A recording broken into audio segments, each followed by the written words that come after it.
నిన్న మీరు 2 రోజులు దాదాపుగా ఒక 50 గంటల పైన 60 గంటలు మీరు అక్కడ ఉన్నారు విశాఖపట్నంలో. మీరు నిన్న జగన్ గారి ఋషికొండ ప్యాలెస్, జగన్మోహన్ రెడ్డి గారి ఋషికొండ ప్యాలెస్కి రెండోసారి తనివి తీరా చూడటానికి నేను వెళ్ళారు కదా, మొదటిసారి కాదు కదా. మరి మా ప్రభుత్వంలో అయితే బయట నుంచి ఆపేశారు, మీరు గుట్లెక్కి అది ఎక్కి ఇది ఎక్కి ఫోటోలు దిగి వచ్చేశారు. తర్వాత ప్రభుత్వంలోకి వచ్చాక వెళ్ళారు, మళ్ళీ నిన్న రెండోసారి వెళ్ళారు. అంటే మోజుబడి రెండోసారి చూడటానికి వెళ్ళారు. ఎందుకు వెళ్తారు? 2-3 సార్లు ఎందుకు వెళ్తారు ఎవరైనా? దానికి వెళ్ళే బదులు మీరు విశాఖపట్నానికి పెద్ద ఘనకార్యం కదా, స్టీల్ ప్లాంట్ నిలబెట్టారు కదా, మరి స్టీల్ ప్లాంట్ని చూడటానికి వెళ్ళొచ్చు కదా మీరు. ఎందుకు వెళ్ళా? ఖాళీగానే ఉన్నారుగా. జగన్ గారు ఋషికొండ ప్యాలెస్ అంతా మొత్తం తిరిగి అక్కడే మీ ఎమ్మెల్యేలు సమావేశం పెట్టుకుని ప్రెస్ మీట్ పెట్టి మొత్తం తిరిగి అంగుళం సీలింగ్లు కానీ అన్నీ చూసుకొచ్చారు కదా, మొత్తం అన్ని బిల్డింగులు చూశారు కదా. దాని బదులు ఆల్రెడీ అంతకదం చూసి వచ్చారు కదా మీరు. రెండోసారి దాన్ని మళ్ళీ చూసుకునే బదులు పవన్ కళ్యాణ్ గారు మీరు స్టీల్ ప్లాంట్కి వెళ్ళి మీరు ఎందుకు సందర్శించలేదు? మీ మొత్తం ఈ 1000 మంది కార్మికుల మధ్య సంబరాలు చేసుకోవచ్చు కదా, గులాం జిమ్ముకోవచ్చు కదా. ఈ ప్లాంట్ని నిలబెట్టాను, ఈ వైజాగ్ స్టీల్ ప్లాంట్ నేను నిలబెట్టానని చెప్పని ఫ్యాక్టరీ అంతా కలిదిరిగి ఆ 1000 మంది ఉద్యోగస్తుల మధ్య వాళ్ళ మేళతాళాలు, వాళ్ళ చప్పట్లు, వాళ్ళ ఈలలు, వాళ్ళ కేకలు, ఆనందాల మధ్య మీరు ఆ అనుభూతి ఎంత గొప్పగా ఉండేది అక్కడ పొందొచ్చు కదా. మీరు విజయం సాధించిన చోట మీరు మీ ప్రభుత్వం అక్కడికి వెళ్లకుండా మీరు ఇక్కడికి ఎందుకు వెళ్ళారు? ఎలక్షన్ల ముందు మీరేం చెప్పారు? ఎలక్షన్ ముందు మీరేం చెప్పారు? నేను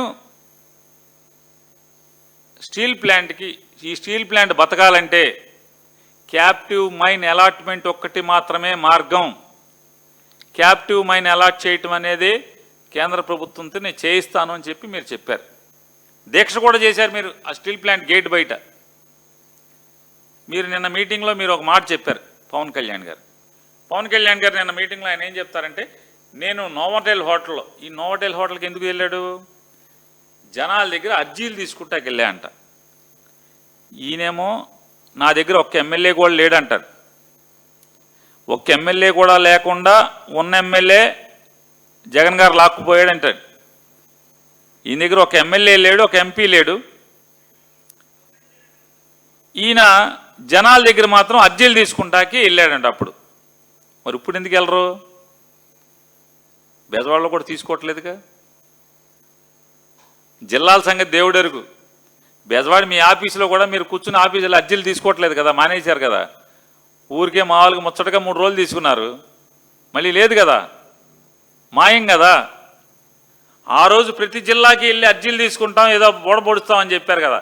అధికారం లేదు, ఎమ్మెల్యేలు లేరు, ఎంపీలు లేరు.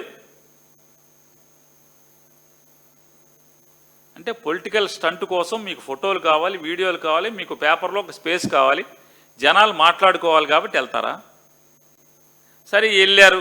మీరు నోవాటెల్లో మిమ్మల్ని పోలీసులు నిర్బంధించి మిమ్మల్ని అంతమొందించాలని ఆంధ్రప్రదేశ్ రాష్ట్ర పోలీసులు ప్రయత్నం చేస్తే నాకు మోడీ బాగా క్లోజ్, హోమ్ మినిస్టర్ అమిత్ భాయ్ నాకు బాగా క్లోజ్, కావాలంటే నేను ఫోన్ చేయగలను. కానీ నేను చేతకానోడినా, నేను ఫోన్ చేయను. నేనే దమ్ముగా పోరాటం చేసి పోలీసులు నన్ను మర్డర్ చేయకుండా చంపకుండా బయటకు వచ్చేసాను. ఎక్కడికి, దేనికి? నోవాటెల్కి ఎందుకు వెళ్ళాడు? అర్జీలు తీసుకుంటాకి వెళ్ళి ఆయన అర్జీలు తీసుకుంటాక నువ్వు వెళ్ళవయ్యా అంటే, కాదు నేను ఊరేగింపుకి వెళ్తానంటే, ఊరేగింపు కాదండి, మీరు జనాలు లేకుండా వెళ్ళి అర్జీలు తీసుకోండి అని చెప్పారు. మరి ఇవాళ ఎందుకు తీసుకోరు? ఏది మీ ఐడియాలజీ, మీ ప్రాగ్మటిజం ఏది? సరే మీకు అమిత్ భాయ్ లేదా మోడీ విపరీతమైన క్లోజ్, మీకు బాగా క్లోజ్ ఫ్రెండ్స్. అంటే హోటల్లో మీ చుట్టూ జనాలు మీ దగ్గరికి రాకుండా, మీరు బయటికి వెళ్లకుండా అప్పటి ఆంధ్రప్రదేశ్ రాష్ట్ర పోలీసులు మిమ్మల్ని అంతమొందించడానికి ప్రయత్నం చేస్తే ఫోన్ చేసి, మోడీ భాయ్, అమిత్ భాయ్ నన్ను చూడు ఇక్కడ కాసుకో వీళ్ళందరినీ ఒక తోలుది అని చెప్పేంత చనువు ఉంది, కానీ నేను చేయలేదు అని చెప్పి మీ నోటితో మీరే నిన్న చెప్పారు. మీకు మనసు రాలేదా అని అడుగుతున్నాను. క్యాప్టివ్ మైన్ అలాట్ చేయండి అని మోడీ గారిని అడగటానికి విశాఖ ఉక్కు ఫ్యాక్టరీకి ఒక మైన్ అలాట్ చేయండి, ఇది బతుకుతుంది అని అలాట్ చేయించరా? 15 మాసాలు అయిపోయింది కదా. అంటే ఫోన్లు ఎన్ని డ్రామానేనా? చేయాలి కదా. క్యాప్టివ్ మైన్ అలాట్ చేయించరు, మీరు బాగా క్లోజ్ అని చెప్తారు. 14 ఏళ్ళు 2014 నుంచి ఇవాళ దాకా దాదాపుగా 11 ఏళ్ళు 2014 నుంచి 2025 11 మాసాల నుంచి మీకు బాగా క్లోజ్ కదా మోడీ గారు, అమిత్ భాయ్ అమిత్ భాయ్ బాగా క్లోజ్. మీకు ఫోన్ చేసి మోడీ భాయ్ అమిత్ భాయ్ ఇక్కడ ఆంధ్ర పోలీసులు నన్ను చంపేస్తున్నారు భాయ్, చూసుకో భాయ్ ఒకసారి అని చెప్పేంత చనువుండి మీకు దమ్మున్నాడు మగోడు కాబట్టి మీరు ఫోన్ చేయలేదు. కానీ అట్లా చిన్న నాటికి చేయొద్దు, ఇది జనం అవసరాలు కదా. చేయరా? ఫోన్ చేసి ఇది కాపాడండి. ఇప్పటికైనా చెప్తున్నాను, ఇవాళైనా మీరు మోడీ భాయ్కి అమిత్ భాయ్కి ఫోన్ చేసి ఈ టెండర్లన్నీ క్యాన్సిల్ చేయించండి. 42 విభాగాల ప్రైవేటీకరణ టెండర్లు స్టీల్ ప్లాంట్లో 42 విభాగాల స్టీల్ ప్లాంట్లో ఈ విభాగాల ప్రైవేటీకరణ టెండర్లని రద్దు చేయించండి దయచేసి. మీ ప్రాగ్మెటిజంని నిరూపించండి. మీ ఐడియాలజీ జెన్యూనిటీ, మీ ఐడియాలజీలో ఉన్న జెన్యూనిటీని మీరు పోర్ట్రేట్ చేయండి, ప్రజలకు చూపించండి. ఈ సుత్తి కబుర్లు దసరాకి రండి, పూజ చేయండి, ఆయుధాలు ఉచ్చుకురండి, ఇవన్నీ కాదు. ఇదేంటి? ఎందుకు చేయరు? వైజాగ్కి ఏం చేశారు మీరు? వైజాగ్కి ఏం చేశారన్న? ఏం చేశారు? ఏమి చేయలే. ఏం చేశారంటే పాపం జనసేన గుర్తు మీద గెలిచిన ఏకైక కార్పొరేటర్ అనుకుంటా, వాళ్ళకున్న పదవి బీకారు అంతే. వాళ్ళు ఏదో ఫ్లోర్ లీడర్గా ఉంటే ఫ్లోర్ లీడర్ బీకారు అంతే. ఏం చేశారు? ఏమి చేయలే.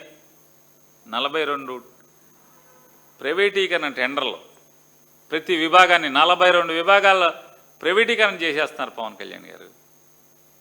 ఫ్యాక్టరీ ప్రైవేట్ అయిపోతుంది. క్యాప్టివ్ మైన్ లేదు దానికి. క్యాప్టివ్ మైన్ మీరు ఎలా చేయించరు? మీరేం చెప్పారు? ఒకసారి పవన్ కళ్యాణ్ గారు స్టీల్ ప్లాంట్ నాకు గనక ఒకే ఎంపీ ఉన్నా చెలరేగిపోయేవాడిని దేశం అంతా పార్లమెంట్లో అని చెప్పేదో చెప్పారు. ఒకసారి ఉందా మీ దగ్గర? లేదా?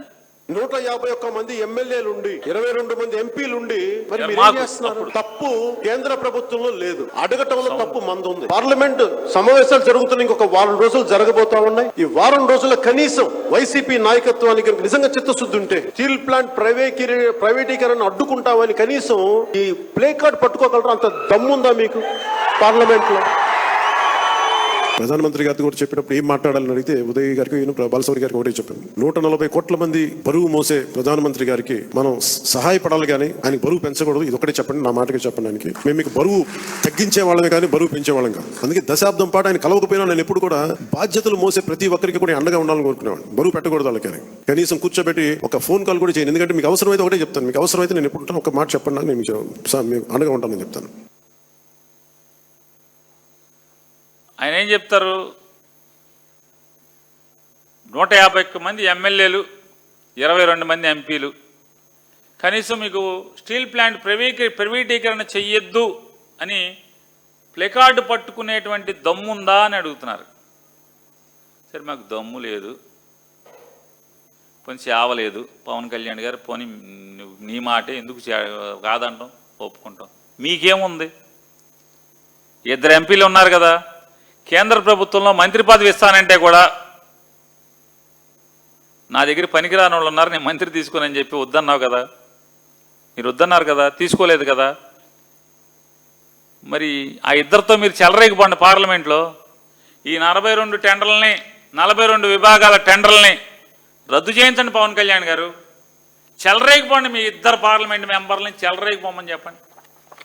దున్నేస్తానారుగా పార్లమెంట్ని. ఈ టెండర్లను ప్రైవేటీకరణ టెండర్ రద్దు చేయండి. క్యాప్టివ్ మైన్ ఒకటి ఇప్పించండి, స్టీల్ ప్లాంట్కి క్యాప్టివ్ మైన్ ఒకటి ఇప్పించండి పవన్ కళ్యాణ్ గారు. ఇప్పించరా? ఇప్పించాలి కదా, ఎందుకు ఇప్పించరు? మీరు స్టీల్ ప్లాంట్ గురించి ఇన్ని మాటలు మాట్లాడతారు. ఇది తమరి యొక్క ప్రాగ్మెటిజం అని మా అందరికీ, ఆంధ్ర రాష్ట్ర ప్రజలకి, తెలుగు వాళ్ళందరూ కూడా అర్థమవుతుంది. అలాగే ఆయన